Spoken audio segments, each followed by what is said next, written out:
It's And you doing all should sorts go. of funny circles, and we're live. It made Now it you're happen. live. There's There even you a go. countdown clock. Very excited to have a brand new switcher here to help me through these live shows. Hello, everybody. Welcome to Narrative Live. It's 7:30 with Ellie Leonard is here. Hi, Ellie. How are you? Hello. I want to say that I have jet lag, but I stayed in the same time zone all week, so I just have lag. You just have lag from that huge event on Tuesday night. That was a massive thing up against the State of the Union. Can't wait to hear about that. Plus, you've got some other big Epstein news to share with us later on, so that's exciting. And Lev Parnas is here, also back from the same trip. Lev, how are you doing? I definitely have jet lag and all kinds of, I feel like plane strains. You and all stay in the deals. same time zone too. Yeah, but I left my house at 6 in the morning. I got there like 12 o'clock at night. And then on the way home, my plane also got delayed. It was just like, don't ask. Huge adrenaline rush probably after that the great event that Defiance did. And then they've also got some incredible numbers. I saw Miles posting some incredible digital reach numbers today, which is very impressive. It's nice to have that kind of footprint. Over 250 million people, I think. Wow. That's so nutty. Yeah, that was it was a great experience because it's so many people that you talk to, over the computer and you get to know them, but it was just like everybody was just in the room together and it just felt so friendly and happy. And I actually totally forgot to watch Robert De Niro because my former governor of Montana and my former senator were there and they wanted to go out and get drinks and I went with them. And then I found out later that Robert De Niro actually spoke because I didn't think he was actually there. And I was like, oh man, I forgot. Well, I'm drinking with it You forgot about Robert De Niro? Wow. I know. It's really, really stupid. Wow. But I was just like, this is a moment, it was like a group of Montanans just went out in Washington, D.C. and it was just a lovely night. It was a great time. Sounds great. Big news today. Obviously, Hillary Clinton testifying, although she walked out of there asking the same question that everyone else was asking, what the hell am I doing here? And why am I the person testifying? Yeah. Because I knew they were going to do this. I knew they were going to go right to Pizzagate, and then, and they did at the end. She says they started asking her about Pizzagate, which is an attempt to frame her as being part of the Jeffrey Epstein human trafficking network. She's got nothing to do with it, but they were just looking for the sound bites. They were looking for the sound bites that they can then throw onto Fox News and whatever in the next few days to convince people that there is some sort of Hillary connection. There isn't a Hillary connection. She's never been to the island. She's never been on the plane. She doesn't know Jeffrey Epstein. All the stuff with her and her husband, and Jeffrey Epstein happened way before any crimes were alleged. So, it's just another very cynical Republican stunt that they did today. What's your take, Lev? Well, I mean, listen, first of all, it's definitely part of a stunt. All of this is showtime politics, and, they're trying to play the game, but look, at the end of the day, Hillary, I agree. I don't see what she had to, listen, they brought her up. She testified. I think it backfired at them. I think, by Hillary coming up there, I think now it's a nothing burger, and now they have something to respond. So I see nothing wrong with, and I think Bill needs to testify. It doesn't matter if you're Republican or Democrat. Bill Clinton had a relationship with Epstein. We definitely know that. We've seen it in the files. So he needs to testify. The fact that they're playing the game by bringing him in and instead of bringing, people like, Wolfen or Bannon or, Peter Thiel or Elon Musk, people that we see all over the Epstein files that are currently, because there's a big difference to when Clinton was with them. And I think he came out and said afterwards that he ended all his relationship prior to actually his conviction.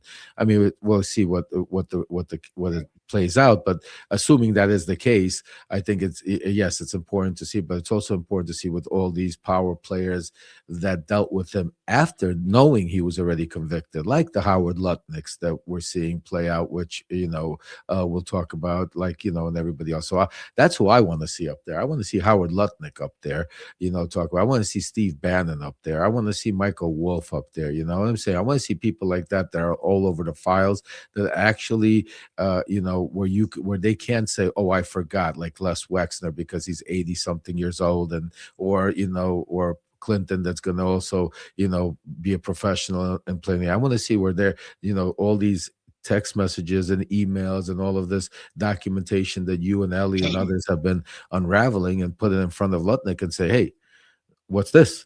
Under oath. Now talk about it. Now, you know what I'm saying to you? That's Yeah, where absolutely. I think we're saying, because then we're going to start seeing accountability. The fact that we have two people that got arrested, Mendelsohn and the guy they used to call Prince Andrew by the name of just Andrew in Britain, but we got nobody still arrested here. Like, think about it, except for Maxwell No, they're sitting all in prison. That's why resigning. they're all resigning, taking. Yeah. But at the end of the day, they're resigning as billionaires, multimillionaires, you know, still, you know, in that little cabal. So, it is a theater. I agree with you. It is a game, but you know, I'm glad that she testified, and I'm glad Bill's testifying, because at the end of the day, I want them all to testify. So, whoever goes first, I don't care. I want them all to testify. Yeah.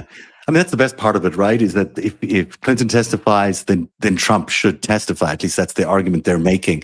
Ellie, what are you expecting Clinton to do tomorrow?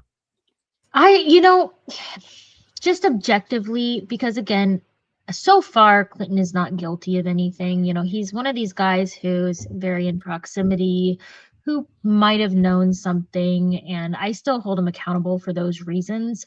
But my hope was with Hillary is just that she, you know, after seeing what Melinda Gates has been doing for the past few weeks, just to I wish she would, whatever she knows or doesn't know, I wish she would do it despite her husband and not necessarily as a team with her husband, because I feel like she has been run over by the bus a few times for him, and hopefully that's not what's happening here. But I just hope that she at some point feels like she can speak for herself to protect herself and no one else, you know, because ultimately, who knows if he's in there, if he's not in there. We haven't seen it so far.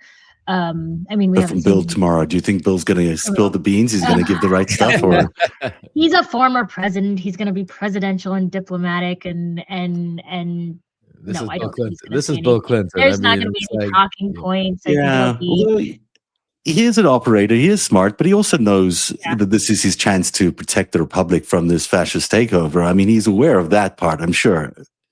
is that if he didn't need a Yeah. subpoena, if he wanted to save the country, he didn't need a subpoena. He didn't need to come out there. could've done it a while He would have ago. been, he would have been sitting out there and all that. I mean, these guys are professionals. That's why, like I said, like it doesn't do anything. I'm aware that Bill Clinton, like you said, he's trained his whole life. I mean, Hillary Clinton, she's trained her whole life how to deal. I mean, just think about her being grilled on Benghazi over there, you know. So I mean, these are professionals. That's what I'm saying to you. But you know who I really can't wait to see, and that's the star, going to be the star of the show. Not now, but when we take the House, and that's why when we're going to talk about later on why election, while they try to steal the election is so important. What the precedent was set today is what we're going to see. The first subpoena out the door is going to be Melania Trump. And Melania Trump is not, and Melania Trump knows a lot more about all these things under oath. She has not, trust me, she is not a Hillary Clinton. She is not any of these professionals. And that is why I know for a fact that behind the scenes, Comer, Trump, all of them were worried when Bill and Hillary agreed to testify. That's why they were trying to figure out how not to. And I think that it was like a checkmate, because now Melania is fair game. Did you see that she's going to be chairing a UN Security Council meeting soon, Melania? That was announced today. I was like, oh boy, they really are bending over backwards to try and make her happy. They remember her reading stories to children? Did they remember that? Because that didn't go well. No, can you imagine her trying to chair the UN Security? Yeah. It's not going to be a good look. Meanwhile, that's not the one I was going to try to show you. I was going to try to show you a picture of. Let me see if I can get him on here. That guy. This is Jamie Dimon. We don't want to see Jamie Dimon. We want to show you. Let me see if I can do it this way. There we go. Yeah. This is a slightly enhanced picture because the other one was a little bit blurry. But you've got this is from the files themselves, although you can't find this picture there anymore. It's been deleted, or that file's been deleted, or it's just all offline. In fact, before we got on the air, Ellie said that the entire DOJ search database was down. You can't search for anything. You can't, which is like fascinating. Which is what I mean. It's what all of us are using to search for specific things, because otherwise you have to look at the entire Epstein files as a whole, listed by file numbers, which you don't know what's in the file numbers. So if you wanted to search for like Jean-Luc Brunel, you can't do it right now. The entire search system turns up nothing. But Still this now, one, even now, when you still do, oh wow.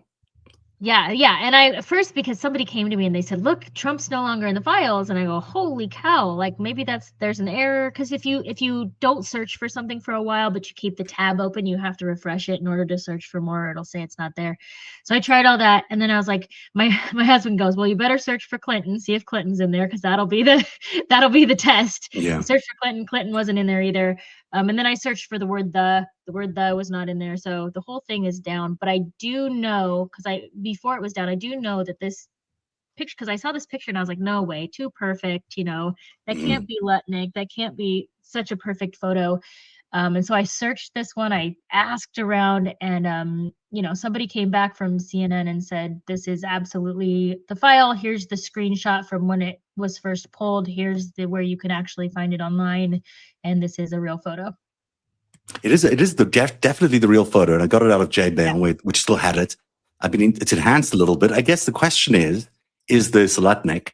And by most accounts, the reason people think it's Lutnick is because those two people next to him are his sons. And that's easier to identify than Lutnick himself. I try to zoom in here a little bit, but it's not very helpful once you zoom in, because it just looks more and more pixelated. But if it is Lutnick, this is probably, if he only went there once, which maybe he went more than once, this was probably the day that he went there for an hour lunch, according to him, with his 4 kids. Although his kids look a little older here than the age that he was describing, but still, it would be interesting to find out what date this was and whether it coincides with the date that Jeffrey Epstein, that Lutnick swore under oath, is when he went there with his nannies and kids, and then took them all back with him. But the story of Lutnick is very serious now. I mean, we've now seen this guy develop from, he was a neighbor who was appalled and disgusted, to someone who we now know had a real business relationship with Jeffrey Epstein over several years, and whose other history at Cantor Fitzgerald also paints a picture of a criminal who's involved with money laundering, the Russian mob, and a whole bunch of other terrible things. So Lutnick is still in favor with the president of the United States. He still has his job.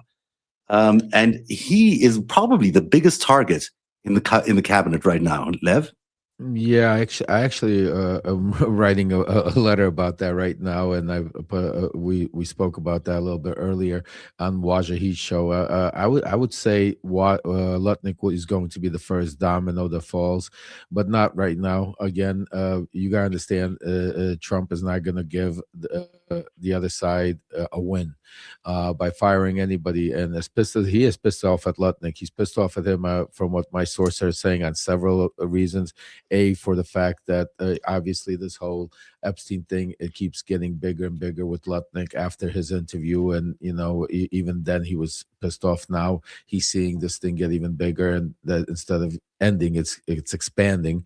But not only that, but also Lutnick and his family. You gotta understand, Cantor Fitzgerald, he is Mr. Wall Street. He's part of the Wall Street elite. He and Trump is also starting to see all the money Lutnick is making and his family's making on some of these tariff deals and all of the stuff that's being going on.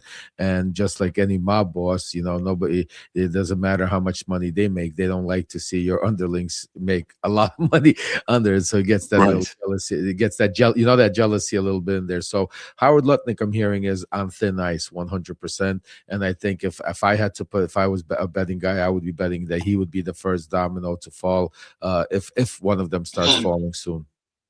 Your sources are okay. Yeah, go for it. Oh, sorry. What year did he say? What year was it that he visited the island?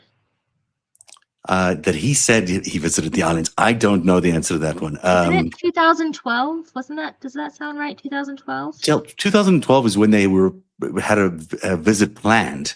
I don't know if that's the year he says he actually visited. Yeah, well, there's when they had the visit planned, there was actually an email from his wife while on the boat on the way to the island. So whenever they planned it, that would have been. Yeah, I think that was 2012. I think, as far as I'm. So present. My question is if it happened in 2012, his kids would have been 11, 13, 15, and 19. Would you have 4 nannies if your kids were 11, 13, 15, and 19?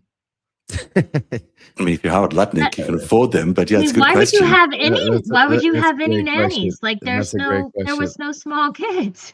Yeah, that's good. That's a good question. That's a great. Anyway, that was just No, I mean, but these are the little Aside. things, absolutely, and this is why this is what they have not expected, because our crowdsourcing and all these. That's a great question, Ali. Why would Okay. you need all these nannies when you have all these adult kids? Yeah. Let me see if Because I can find that email while we're yeah, talking. Yeah, that's that'll be really interesting, and also worth with finding out if how old the kids are in these pictures. I mean, they don't look like they're very young.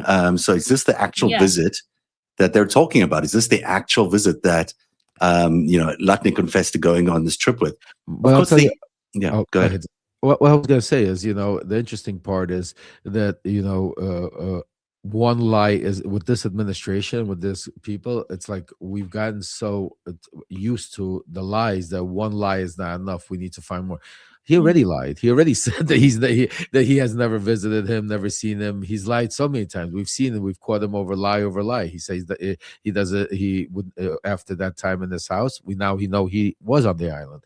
It doesn't matter what year, but we know he lied. He was on the island. He says he's never done any business. We know he's done business with them several times. We see it back and forth. Zev, you've been uncovering it. So the guy has lied. I mean, the fact that, and that's what I'm saying to you, if we catch him in another lie, and that's why I keep part of my whole thing was when I was in Washington, D.C. this week was when I was speaking to other Congress people. I was saying to them, like, what smoking gun are we waiting for? I mean, well, everybody's out there parading, we need more stuff released. We need more stuff released. And I agree with it. First of all, don't get me wrong. I agree we need everything released. We need all the fodder.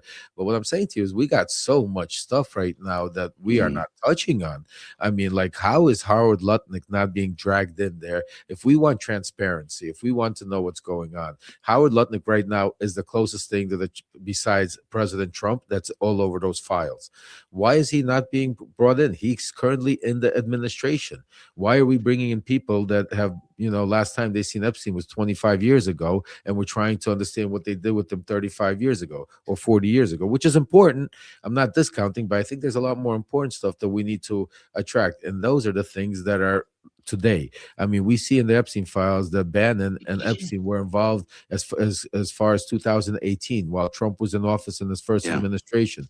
We see Michael Wolff that has been talking about that he still has hundreds of videos and pictures and all of the stuff that we're seeing in the Epstein files. He was a lot more than just somebody that was being a reporter. He was actually, you could say, a partner in some deal stuff. Yeah, he tried to get Epstein to right. buy a magazine. Exactly.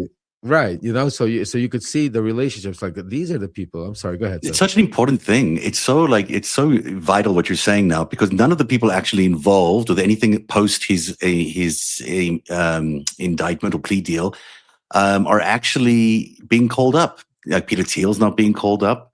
Bannon, as you point out, Lutnick, the entire inner circle of his co-conspirators, whether that's Wexner we've seen, but the other ones, the four ladies, for women at least, they have not been called up either.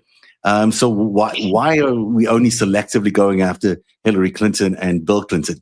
Because it's to satisfy Trump's fever dream that he can pin this all on the Democrats. That's what he's still convinced he can do. And even if he can't do that throughout the entire country, he just needs to do that in the red states. And if he succeeds in the red states to convince them that this was all a Bill and Hillary thing, he's free and clear. And now on top of that, I just saw today, Netflix is no longer looking to buy Warner Brothers. So, that the CNN thing is going to move over to Barry Weiss and company. The news media is going to get consolidated on the side, which is going to sell the story that it was all a Democratic thing.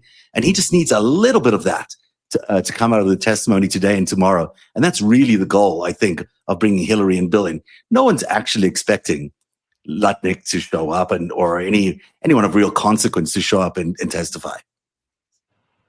That's why I say we need new blood in the House and in the Senate, and that's why it's so important with what's going with the midterms or with what's going on with the election reform and everything else. But absolutely, because right now what we're seeing is theatrics, and unfortunately, the most painful it is for me as somebody that realizes been through a lot of the stuff that when you see people lie and abuse you, and you sit there and you know it's lies and the truth is these survivors.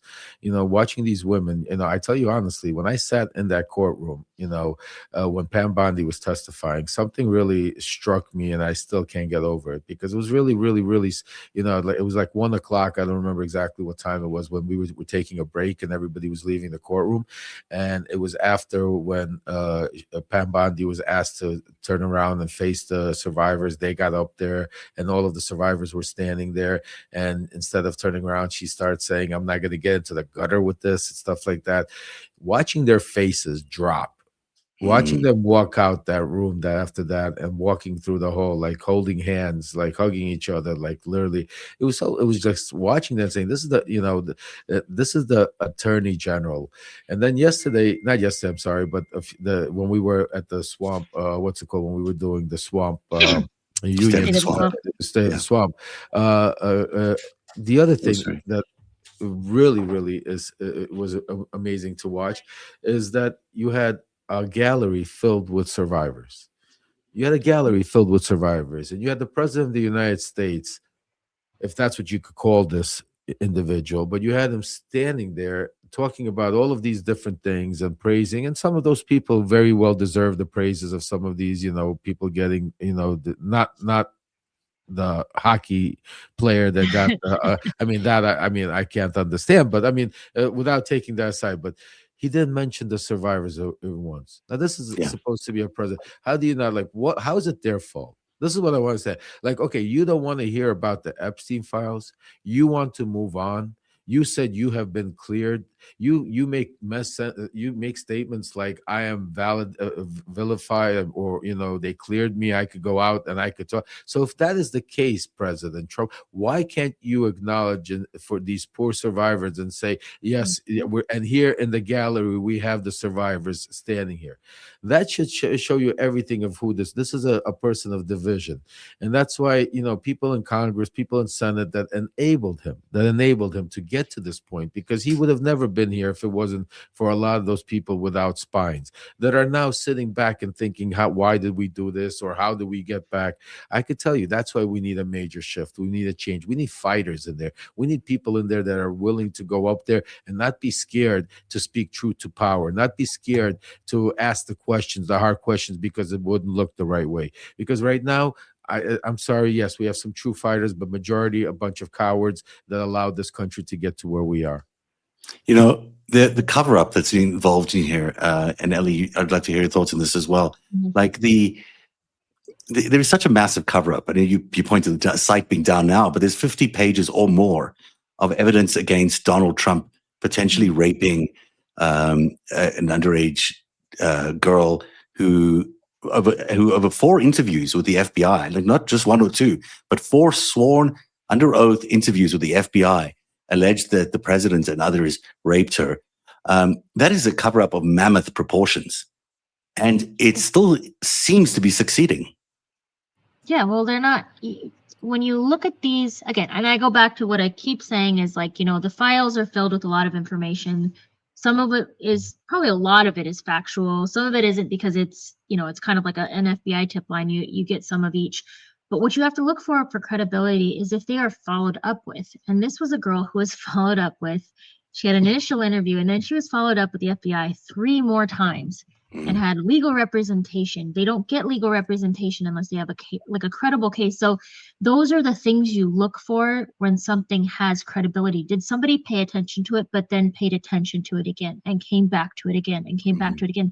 That matters, because there are things in there that are in there one time and then you don't hear about them again, and they may be a little far-fetched, they may not be, who knows, but when somebody is in there multiple times and it's because they paid attention to their case, that matters, and that gives it credibility. So this was a very credible accusation, and it's one of what we got 30. I think we ended up saying we had found 38,000 references to Trump in the files, and the unredacted version had 1 million. So he is redacted, 960,000 times. For what? Why would you redact somebody 960,000 times if they're innocent? We're still missing, right? 3 million pages or something. I mean, there's still a lot of pages that are missing as well. I mean, they've been very selective about what they've released.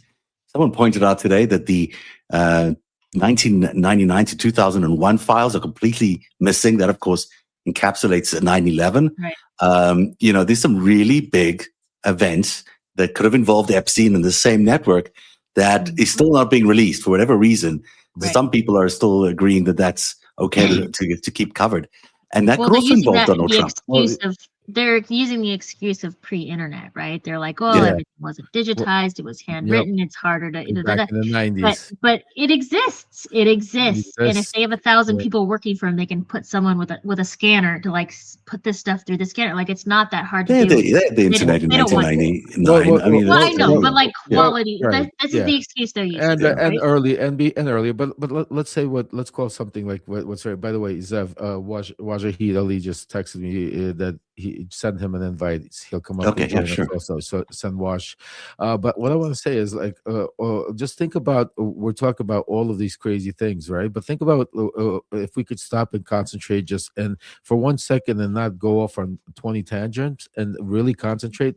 We have right now files that Roger Sollenberger really broke about this 13 to 15-year-old girl that, like you said, the police, there was not one, but 3 or 4 interviews done.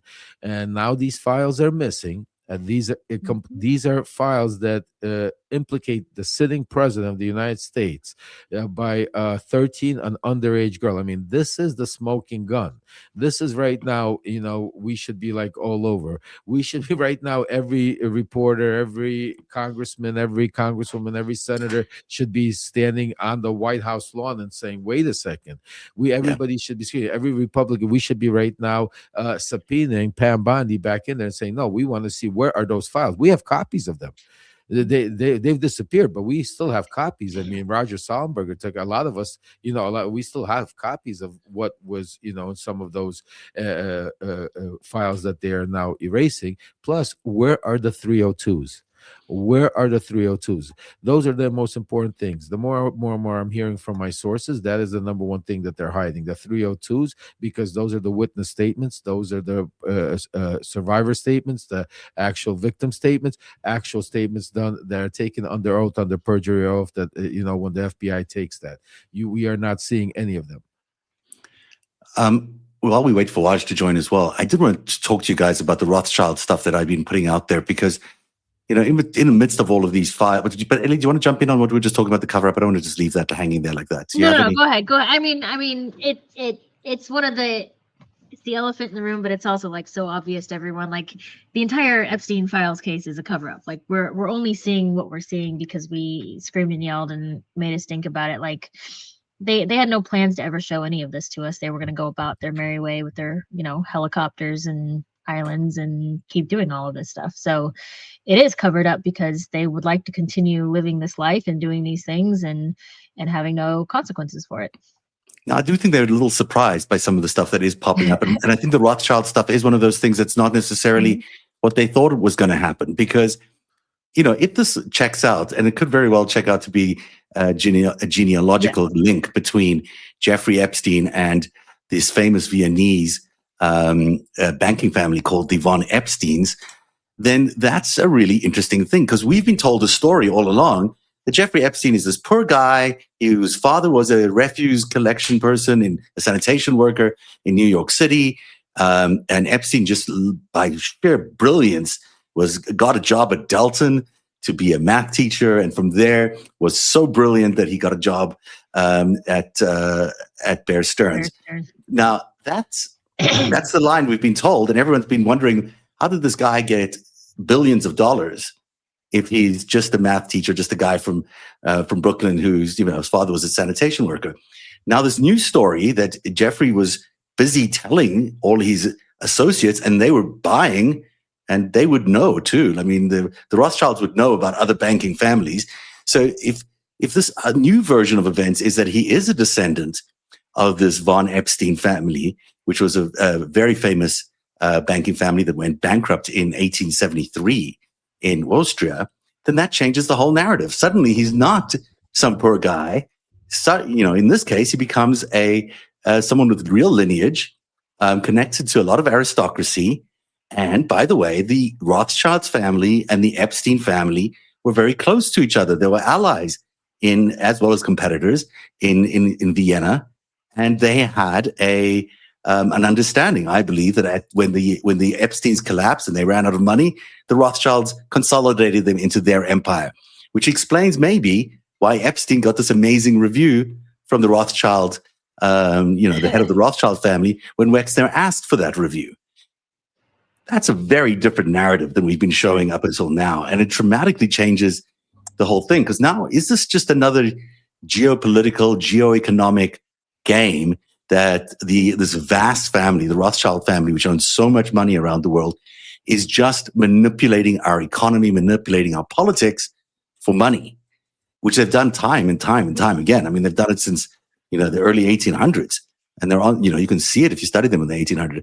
Here's the evidence out of the files. So this is Martin Nowak saying Jeffrey Ritter von Epstein would be the name of a descendant of the Epstein family. Ritter means knight, and von is an indicator that it's a royal family or an aristocratic family. So if it's just left as Jeffrey Epstein, who's that from? Who's that from? This is Martin Nowak, who I think is he's a Harvard professor. Harvard professor, yeah. Evolutionary dynamics. So that's a Harvard professor sending an email to Epstein. Just from what I would say, just from I think Epstein was more of a con artist than I think connected to the Rothschilds. My honest opinion, but it could be right. But I think he would have been somebody that could have used that and used that as his lineage and found that, and that's why maybe we're seeing that.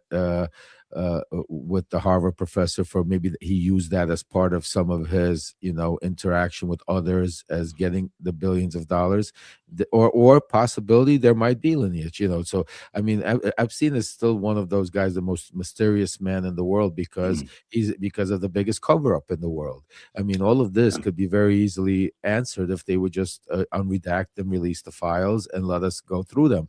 But the reason why Epstein, we have so many questions and he's such a mysterious man is because Donald Trump and his administration has chosen to be his number one protector. Just think about that. In the whole world, the number one protector of pedophilia of Jeffrey Epstein is Donald Trump and his administration. Everyone else in the world is trying to uncover and punish and walk away from it. Here in the United States, the president of the United States couldn't even look these survivors in the face and recognize them during the State of the Union. Instead, he says, let's move on.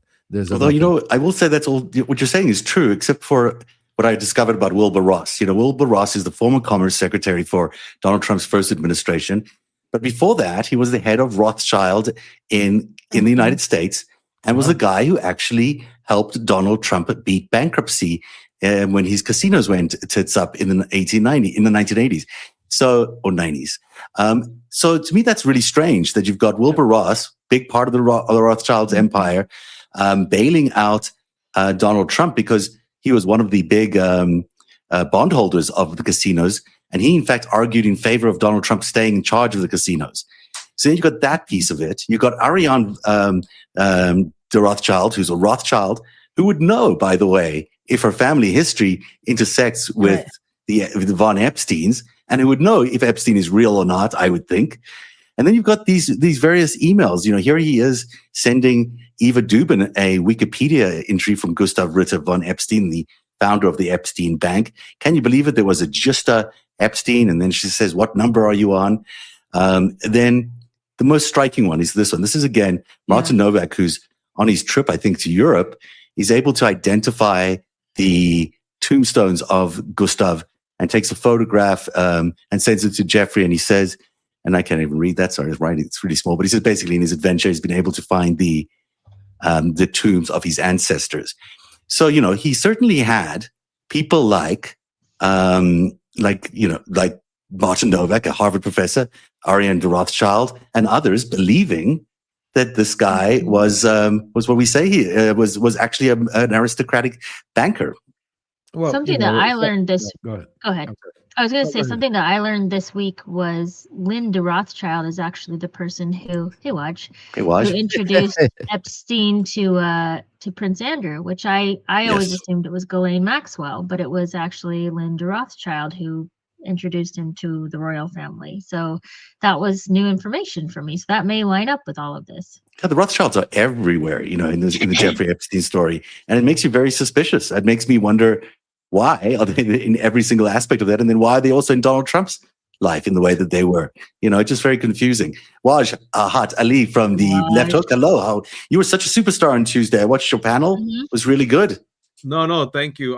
First of all, I had no idea that you had invited me on StreamYard, so I was just listening because I've been really curious about it. And then I figure out, Zev texted me. Oh, it's a StreamYard.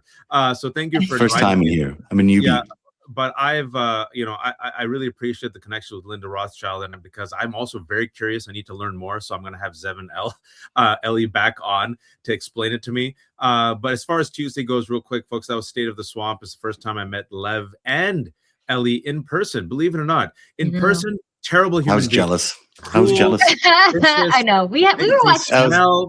It's really weird. On the screen they're very sweet, but in person, my God, no. Everyone was lovely. It was very sweet. It was a raucous crowd.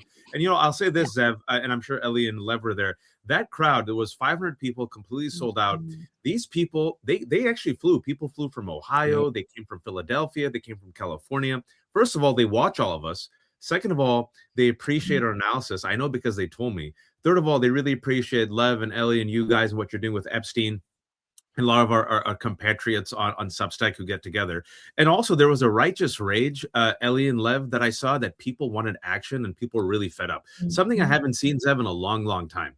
And I think now that you have the Epstein files, plus the Epstein class, plus the news of the merger that's most likely going to happen, that's going to be completely disastrous with the Ellisons. Now you have the fact that the DNC is being paid by like the pro-AI lobby groups, the fact that the Pentagon is pressuring Anthropic, the fact that Donald Trump is doubling down. We're seeing, and especially like you said, all these same players doing everything in their power to gobble up all of our milkshake and our resources instead of, transparency, truth, and accountability. They'd rather burn the world down, Zev. But it's not, it's terrifying that they're succeeding in doing this as well, because, yes, there's righteous indignation coming out of the Defiance meeting, but is it enough to actually turn away this incredible effort by the president right now? And Lev, we wanted to talk about this as well. He's now planning to blame China for election interference in 2020, as Lev predicted he would do, and then call in a national emergency around elections. He'll be able to replace voting machines and insist on voter IDs for other people. At the same time, he's also juicing the economy with lower mortgage rates, which he's attempting to buy favor with the American public. Now, it's clear this is not the first time an American president has done this, has tried to use economic power or juicing the economy in order to win an election, but they're doing it in a very blatant way, and they're doing it on both fronts, on an economic way and using this national emergency to control who can actually vote on that day. That's very troubling. It doesn't look to me like there's enough of a push to stop that from happening.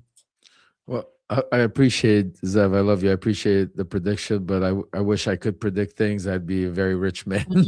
I'm not good at predictions, but thank God I really do have some good sources. And some you have good sources. Dude, you got it right this time. You got it really right. I saw that story in the Washington Post, and I was like, damn, that was good. When Lev comes on and says, so I'm sure Ellie and Zev had this experience with Lev also. But since the summer, so far, I give credit where credit's due. When Lev says, I'm very confident, and he comes on. But then there's other times when he says, just wait, this is what I've heard. Let me check in on it. But so when Lev comes out saying, I'm very confident so far, knock on wood, mashallah, as we say, he's batting 1,000. Yeah, he is. No, this is a good one. Thank you, guys. And I give all the, thank you to those brave people that are in the administration that are risking a lot to give this information. And this is one of the things for the past month that I've been, every time we would speak about other things that are going on, this one individual, and I'm not going to say if it's a man or a woman, so they don't find out who it is, but God bless their soul, because that person would constantly tell me, Lev, keep mentioning Tulsi Gabbard. Keep mentioning Tulsi Gabbard. It's about to hit. It's about to hit. They're really doing it. And China, and I kept, every time I'd go on Waj or we talk about, I would write it in my email, but And today, the Washington Post basically, validated, confirmed everything we've been talking about, what they're trying to do. And So we'll tell people what they're doing. Tell people exactly what they're planning on doing with China. Yeah, so it's extremely scary. So they're basically saying that in 2020 that China basically interfered with the U.S. elections, and right now they have actual activists that are pitching a draft order claiming that China interfered, and they want it to be investigated. And if it's proven that, or if it's accused that China interfered, there's not in favor of Biden, right? That's what they're saying. Right. Against Donald Trump, correct. That Trump would have won Georgia, and because there was national foreign interference, because of that, Trump is then able to announce. It's called the National Emergency Act. It's different than the Insurrection Act. It's different, and this is why it's important, because we kept talking about Insurrection Act. We could talk about martial law, and that is what originally they were planning on doing. But because of the pushback from the people, because of everything we've been doing, because of the way ICE has backfired, and all of this has backfired in their face, this was Plan B that they've been working on for 6 months. This is what federalization of election is, because this is a thing that basically the Emergency Act would allow him to stop, ban mail-in voting. It would mandate rigid voter ID, and it would give the president, and this is the important one, it would give the president full power over how ballots are cast and how counted and how they are counted worldwide, nationwide. And if you remember, that's the thing that Putin told him in Alaska. It's not who votes for you, Donald, it's who counts the votes. And ever since then, this is what has been on his mind. And that's what's happening right now in Georgia, folks. Well, in 2 weeks ago, what did he say? 2 weeks ago, he always tips his plan. They just tell you now, Zev and Ellie and Lev. He said, Republicans, it's time to take over the elections, time to take over the state elections, which should have been a 5-alarm fire, but it's Trump. So, instead we concentrate on AOC, not knowing that Venezuela is above the equator instead of below the equator. And then also, speaking to what Lev said, remember when he met with Putin put his worm in the ear about mail-in ballots. So he's been repeating that nonsense, mail-in ballots, even though he's voted by mail-in ballots. Then he went and did gerrymandering, which is now going to turn out to be a dummy mander in Texas. Then he talked about Tulsi Gabbard, right? Another big 5-alarm fire. God forbid Biden had done this. Remember, Tulsi Gabbard was with the FBI at the raid of the Fulton County office. And then, Zev, Tulsi Gabbard took out the phone, had Trump on the phone talking to the FBI agents, right? And then after that, talk about the SAVE Act, where at the State of the Union, he lied and talked about voter fraud. It's all bullshit. And SAVE Act is voter suppression. So you got voter suppression, going after mail-in ballots, gerrymandering. Also, Lev, I remember this. They didn't say no to Steve Bannon's suggestion of ICE patrolling the voting booths. So you have full court press, and now because they see that they might lose in Texas, folks, he is.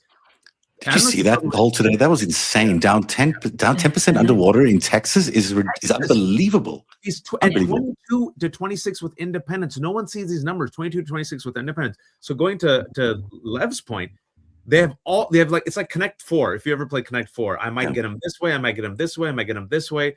And now they're so desperate, they're like, oh, holy shit, everything that we're doing might not save us. The voter suppression might not save us. The gerrymandering might not save us. Trying to go after mail-in ballots might not save us. Threatening people might not save us. So let me just do Plan B, executive order, and straight up take over the elections. Yeah. I mean, do you remember the first time around pulling the mailboxes out of the ground? Do you remember that in the first round? I remember that in where we lived. Like, you would drive around, there was literally people digging up the mailboxes so that you could not. Oh, right. Remember that? That's right. In order to suppress the votes in certain neighborhoods.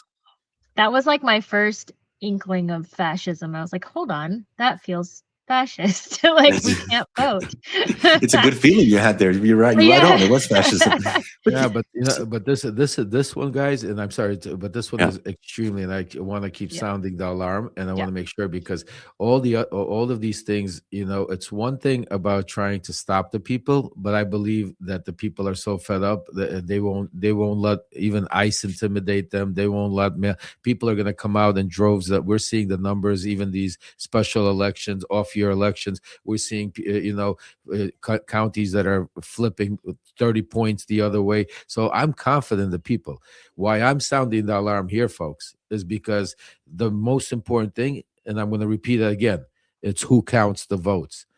And this is what I want to say. And this is why there has to be right now some sort of Congress has to unite. The Senate has to unite. There has to be emergency hearings. Donald Trump should not be able to right now use the power, this national emergency power, because of some pretense of foreign interference by China, to be able to now go use this, because he's going to use it in only 15, 16 states.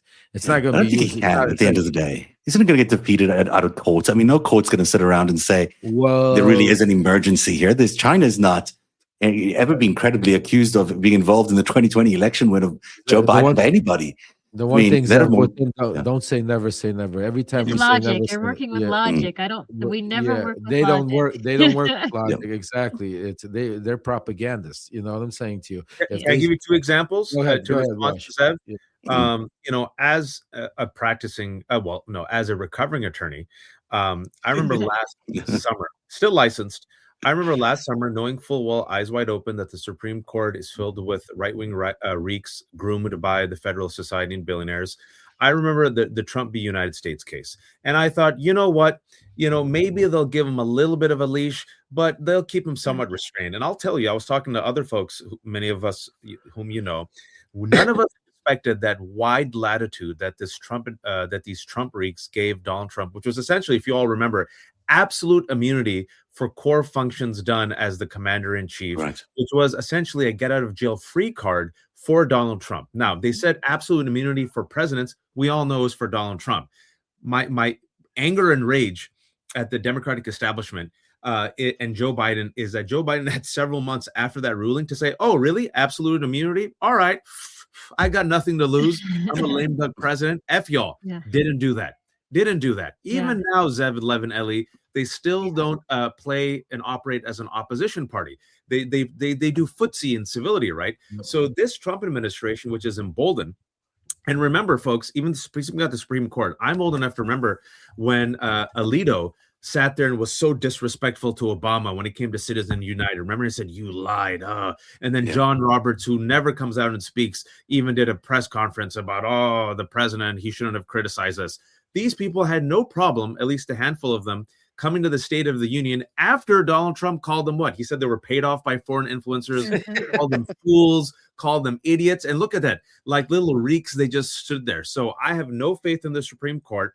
And furthermore, speaking about even this merger, which is a disastrous merger if it happens, folks, and Warner Brothers, real quick. It's really terrible.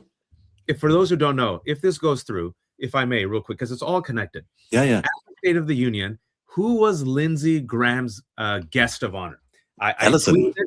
Ellison was there. David Ellison sitting there with Lindsey Graham, who's the head of Paramount and Skydance, the Nepo baby son of Larry Ellison, just happened to be, folks, at the State of the Union with Lindsey Graham. And voila, February 26th, Netflix now says, you know what?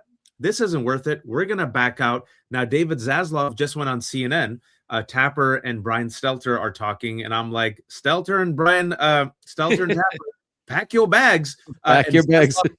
Zaslav is the head of Warner Brothers. Like, this is fantastic. This will lead to growth. Just a clip note. Larry Ellison and David Ellison. Larry Ellison is the 6th wealthiest person in the world. Yeah. Larry Ellison is the largest private donor to the IDF.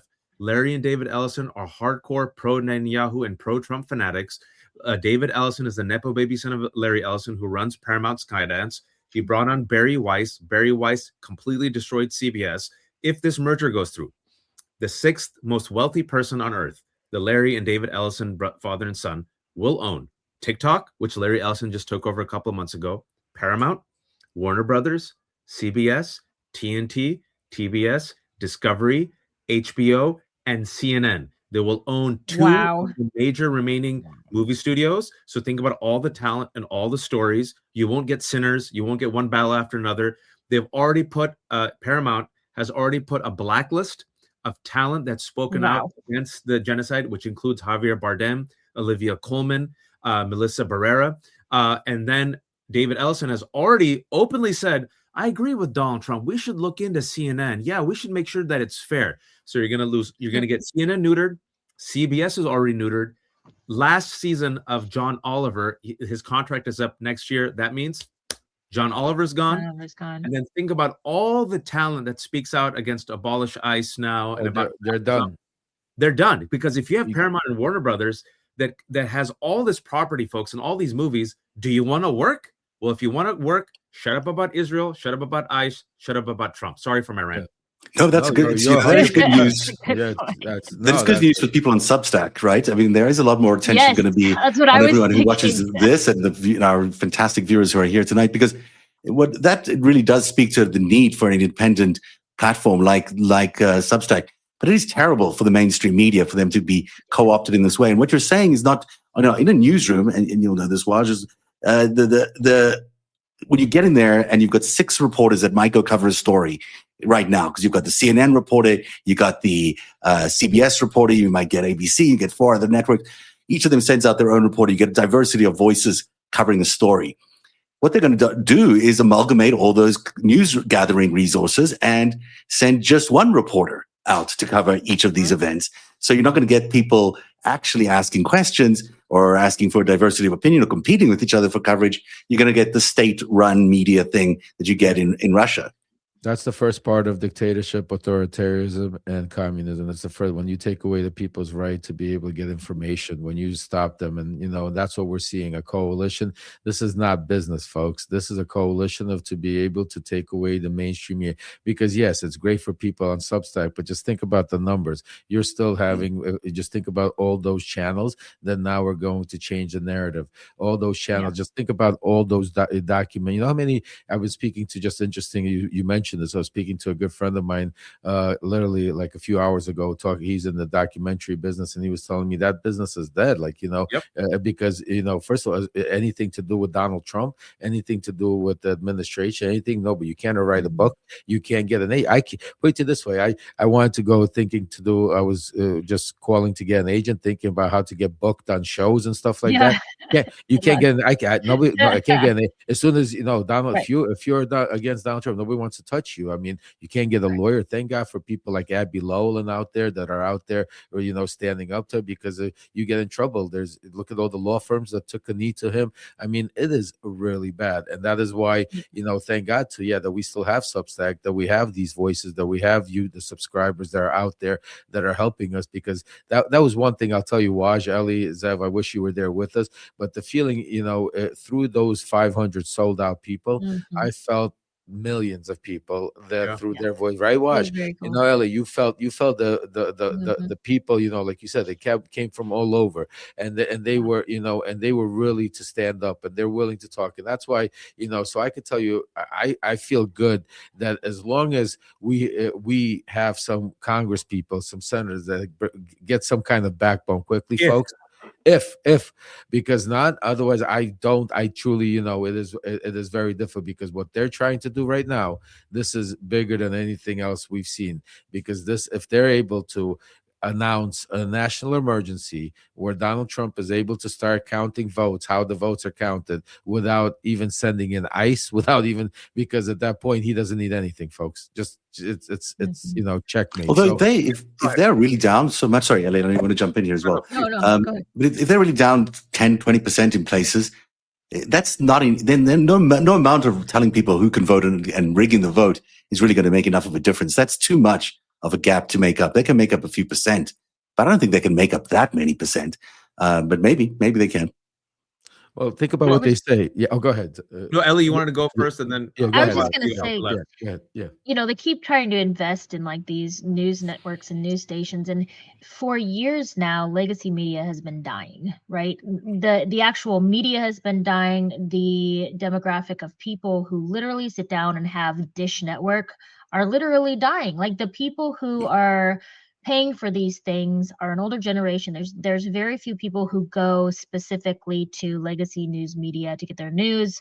We still stream movies, but that landscape is changing. I work on documentaries. The documentary landscape is changing. If you think of it like for people who've published books, like it's the idea of self-publishing. Like everything is becoming self-published, and it's that independent media. It's like Substack. It's like anything else where people now get their news from podcasters. They go onto YouTube. They do things like that. So it's, you know, the idea that people are still investing in these major news stations feels like a poor long-term investment for whoever's doing it, because people generationally have completely veered away from those places. But what they're doing very deliberately is they know that they're only targeting the eyeballs of, like you said, Ellie, like these older individuals or meth addicts who've passed out on their couch. No disrespect to meth addicts, but what it is, it's a very deliberate territorial expansion. Right. We are going to spend money knowing full well we're not going to get a return on investment, but it doesn't matter. Our return on investment is control.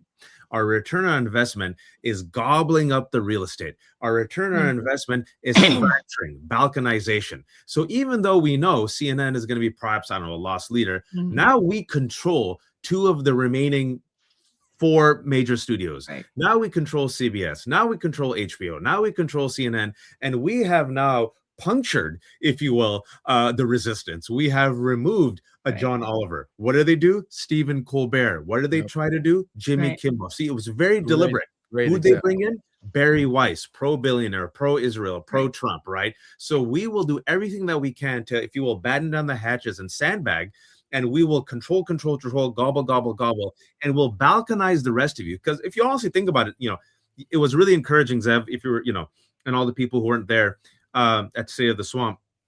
I don't know about you, Ellie and Lev and Zev. I have like 800 kids. I drive my Honda Odyssey minivan. I live my life. I sometimes forget, like I have no delusions of grandeur, folks. I forget sometimes I've written for the New York Times. I forget that I was on TV. I just go and live my life, right? I'm sure you guys are all the same way. So then when people come up to you like they did, and they're like, wow, hey, man, I take your photo. I'm like, I'm not Mehdi Hassan. We're like, we know you're not Mehdi Hassan. It's weird. Yeah. And people are like, thank you so. And people are like, I follow you. I follow Ellie, Zev, and Lev, and you, and Mary, and Katie. You guys are like saying things that I want the mainstream media to hear. But that's the good news. The problem is, folks, as you know, Lev, Zev, and Ellie, we don't have the bandwidth. We don't have the numbers. I was talking to Katie Fang earlier about this today. You know, she was on MSNBC. Now she's a host. She's an attorney. She said, watch, and she mentioned all of us. She gave you guys all a shout out. She said, can you imagine if you, me, Ellie, Lev, Zev, and everyone else who's been doing this work piecemeal, if we actually had a budget, if we actually had personnel, if we actually had a team, we could perhaps, you know, honestly, I have faith enough in us that we can, inshallah, in 1 year, piece together a massive case. But we're working such 100% right. Yeah, but we're working in balkanized silos, trying our best to put out all these fires that these mother effers are creating, and that's part of the plan. So I just want to say that they're not that stupid. They know this is a lost leader for them, 100%. But they can just gobble it up, crush, distract, and balkanize. That was brilliant, folks. If you, I want you guys, when you watch this, replay that. But I'm serious. That was very brilliant. I mean, Waj just broke it down to you, because that's exactly right. Ellie's right. This is lost leader. You know, CNN, all of these, they're buying it because also you got to understand the content. We're talking about reporting news, but all of these shows also do other things than report news. They put on shows.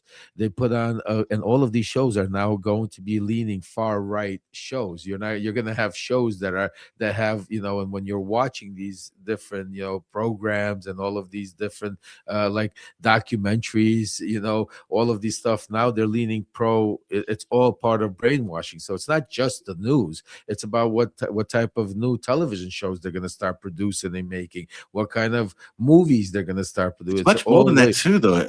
Because you know what, Oracle's main business is streaming. What Oracle does for the rest of the industry is stream. So now it's going to be not only the content provider, but it's going to be the distributor of all the content. So everybody, you know, that's TikTok or anywhere else you stream, really, you'll have to go to Oracle. And that will allow Oracle to buy up even more and more content creators, because they'll give them a better deal on the streaming. Streaming is very expensive. So all of these companies are going to get gobbled up by the streaming network. And then what they're going to have, all the content, they'll have all the delivery mechanism, and they'll have the data to target you. In other words, if I want to target you with specific propaganda, they'll send it to you. Have the data. Yeah, and those two things are killer. Yeah. And can I just say this? Look, speaking about Oracle, this is from I favorited this because I think it's an important point. Hugo Lowell, very good reporter from Guardian. I'm going to quote him. One part of the Paramount Warner story that has been so underreported is the extent of the Trump White House ties to the Ellisons. Multiple very senior administration officials previously consulted for Oracle or the Ellisons and have been mounting a monumental effort behind the scenes to get this done. And one thing I just want to add, because a lot of people say Substack and it's great, and so, but I want to just wake everybody up. Make sure we could one day wake up and somebody buying Substack, just like they bought CNN, just like, I mean, so, and just remember who owns Substack. It's another tech guy, and listen, at the end of the day, that's why we need to not only act quickly, but we need to, we speak about that offline, Zev, and what you were talking about, actually, Waj, about, I agree with you 100%. I think that, a lot of the work that we're doing, and that's one of the things I scream about a lot, is united, because we do such great work, but we're all doing a little bits and pieces here, that if we were to, like you said, like Katie said, unite and put we got such incredible, great talent now on Substack, some incredible talent to be able, we could have, our own actual show 12 hours a day, just like any CNN that will have such incredible content, from investigative journalism to all kinds of powerful stuff that will give you actually truth, facts, and that. I mean, but that's where we are. And the one thing they have, and I always said it, remember from day one, they have a lot of money, and they have people that are willing to throw that money and spend that money at all of this stuff. That's the one thing we don't have. We have grassroots, and we have a lot of division, people wanting to go their own ways and have their own ideas. And that's the one thing I keep saying every time I talk about, for God's sake, just for this time around, we all need to put all our policies, all our differences aside, and unite on humanity, unite on taking this dictator out, bringing back a legitimate government, so we could then get back to talking about policies, discussing about our things, because right now we are so divided like never before. And it's just that's so right, and it's so accurate. And what you're saying about the working together is it could be as simple as all of us figuring out which times of day. I mean, Waj takes about 7 hours every day because that's how much broadcasting this guy does. But and the rest of us could just have like 30 minutes each, and it would be fine. We'd fill up the whole schedule, and it would be hugely like Walter successful. Cronkite. Yeah, but I mean, it is as simple as that. At the end of the day, we could just subdivide a schedule, or figure out a schedule that does all that. But is it going to get the marketing? Is it going to get the promotion? Is it going to get the support of the Substack audience? And will they back it, really? Because it's up to the people to back this kind of initiative, and that's the real question. Maybe that's something we should think about how to start. Go ahead, I just real quick? I have to run because it's. Yeah, I don't know what's wrong with me, folks. I should relax. It's fasting. It's Ramadan, but then the world is ending, and then I just feel compelled to jump on. And I've been very lucky and privileged that I know a lot of people, so I bring on experts who are much smarter than me, and I talk to all of you. But here's something, just a real quick response to Lev before I jump off, because I've been thinking about this. Right, I don't have faith in any big tech corporation. I don't have faith in Twitter. I never did. I'm from the Bay Area, and I remember, folks, the old heads might remember this. Remember Google's motto, "Do no evil." Remember that? Yeah, that's right. Don't do evil, right? So I saw the de-evolution of all these people, how these people who are supposed to bring in the internet and growth and community and free expression, right? They ended up becoming the fascists who were on the front row of Donald Trump's administration, right? Similarly, Substack has been very good to us. Do I have faith in Substack leadership? I do not. And so what I'm planning on is that they might betray us for the dollar. So what I think we have to do, folks, is we have to make it so lucrative for them not to abandon us that they'll go with the Spotify model. Example, Joe Rogan said the N-word. Joe Rogan, promoted all this bunk science. But because Joe Rogan got so many eyeballs, what did the Spotify CEO do? Who doesn't say the N-word and spout dangerous anti-science conspiracies? And they gave him a $110 million contract. I know this sounds very cynical, but if you look at the top politics on Substack, right? thankfully, in the past year, ever since Trump was reelected, all of us are moving towards the top, right? Yeah. You still have the free press there because I think it's hyperinflated through billionaire money. You have free press there and a couple other freaks I don't want to mention, but it's us. Yeah. So, I'm just folks, this is how capitalism works. We have to make ourselves too lucrative and profitable for Substack to abandon us, meaning that Substack will say, yeah, future fascist regime, we want to play ball with you, but we're all about free speech. Why? Right. They don't give a shit about free speech. Ellie makes a lot of money. Zev has a lot of viewers. Lev trends. So I swear to God, folks, it's not a pitch, but this is a strategy that I'm thinking about. We have to become too big for Substack and then also YouTube to abandon us. And as such, if you can, subscribe to Ellie, subscribe to Lev, subscribe to Zev.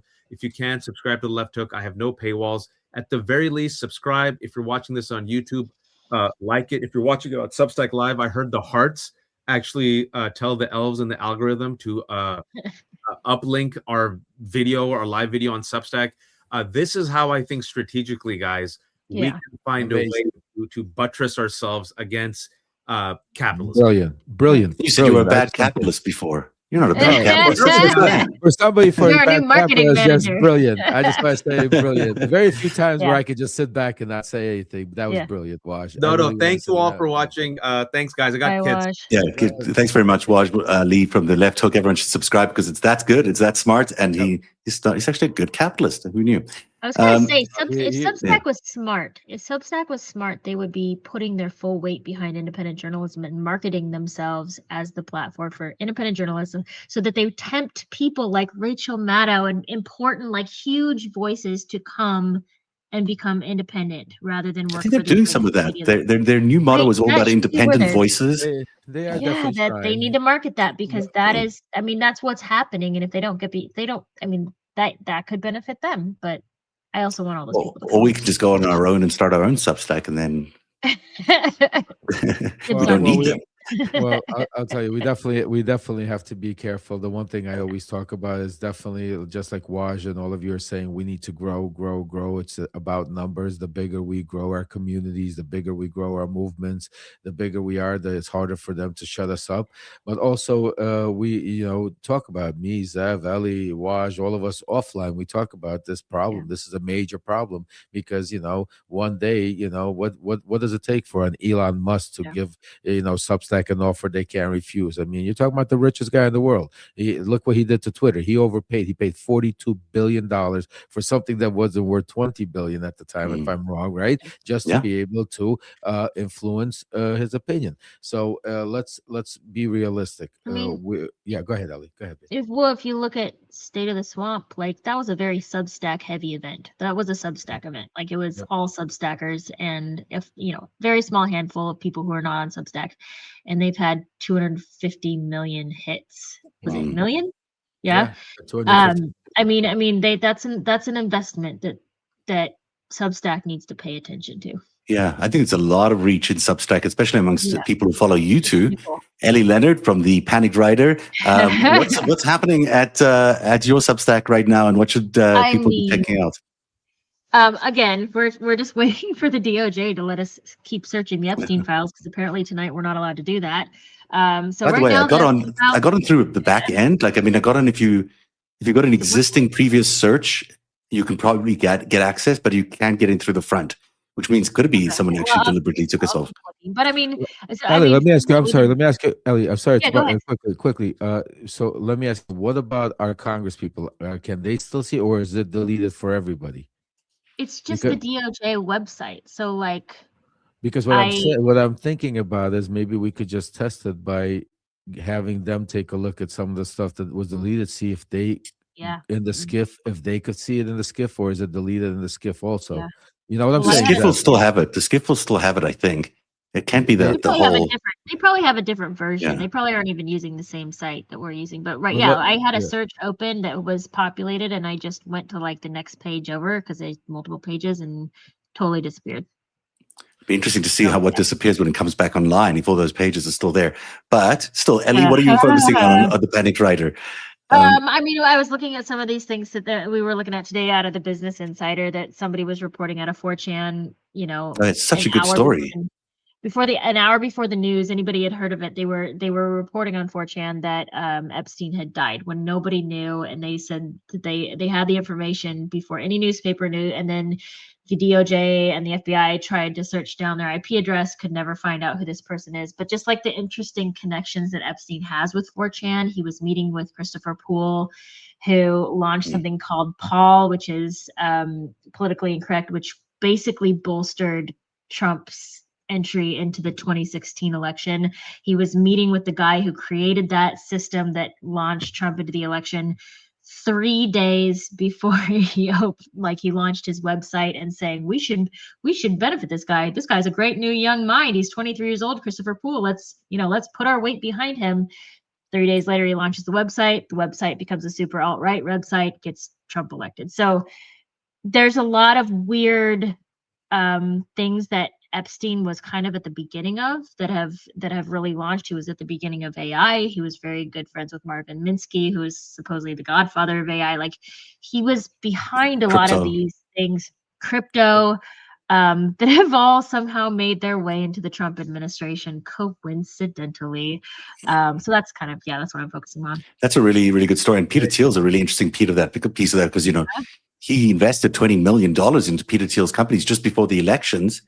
And Peter Thiel went on to work with Jared Kushner to set up all that digital media group in Texas for Donald Trump, which used Facebook data. Again, Peter Thiel. So it gets really complicated and interesting. What a great thing to cover. And the other piece of the other story of the Chan 4 is the fact that, Epstein may, we know he didn't commit suicide. Well, we don't know.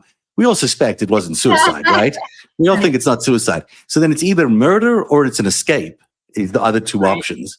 And we don't really know which one is more likely, other than there was an autopsy on what supposedly was Jeffrey Epstein's body. But other than that, we don't, both are quite plausible under the circumstances. It could have been a suicide or an escape. I'm sorry, murder or escape. No. I do not. Out of A, B, and C, I do not take B. It definitely, I do not suicide. I think of either A or B. It'd be tough. It'd be tough. Well, you're talking to a person that spent time in the jail cell like that. So, I mean, and I know you did a great piece, Zev, on that, where you saw the inside of the cell, and and that's one thing. But I could tell you from actually being in that cell, it's literally impossible to self-choke yourself because it's only 2-3 feet or maybe 4 feet height, and you're sitting down. The other thing that was very interesting that I keep mentioning that a lot of people don't talk about, I think you mentioned it though, is if you see the pictures in Epstein, is all of those orange sheets. Yeah. That doesn't happen in segregation, folks. You get one sheet. I wish you could get. You get one sheet. You get. It's so there's a lot, and the fact that I wouldn't pass it for him to even be alive. I mean, with everything we're seeing, that this was not an ordinary individual. This was not a regular person. Besides the disgusting pedophilia and the disgusting child trafficking, everything, this person was also involved with some of the biggest financial crimes in the history that Zev's been talking about. His connections to foreign groups like Russia, Israel, the UK, Middle East is just tip of the iceberg. And again, this is the things that we're already seeing. Imagine the things that are still redacted. Imagine the things that have been thrown out. Imagine the things that are still the 3.5 million things that we haven't seen. Imagine the things that we will never see because they were either destroyed or because they were before technology and were easily destroyed, like in the 80s and 90s.